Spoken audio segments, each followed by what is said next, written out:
আন্তর্জাতিক মানের কৃষি যন্ত্র দেশেই তৈরি করছে বাংলাদেশ ধান গবেষণা ইনস্টিটিউট ব্রি। স্থানীয় কাঁচামাল দিয়ে বানানো এসব যন্ত্র আমদানি করা যন্ত্রের চেয়ে অর্ধেক দামে পাবেন কৃষকরা। প্রকৌশলীদের দাবি, এতে খরচ এবং শ্রম দুটোই বাঁচবে কৃষকের। শ্রমিকের খাটুনি নয়, যন্ত্রের কৌশলে রোপণ করা হচ্ছে ধানের চারা।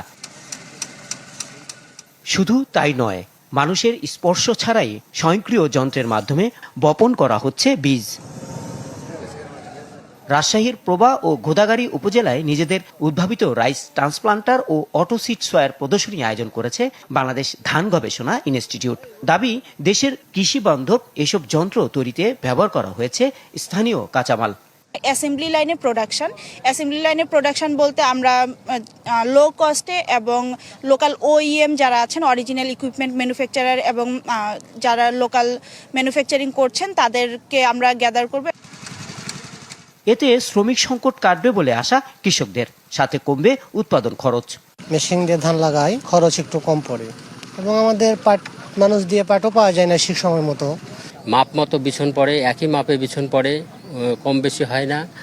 আর সুবিধা হলো লাইন করে ধান লাগালে রোগবালাই কম হয়, পোকামাকড় কম হয়। কম খরচে এসব প্রযুক্তির কৃষকের হাতে পৌঁছাতে সরকারি ও বেসরকারি উদ্যোগ জরুরি বলে মনে করেন প্রকল্পটির পরিচালক।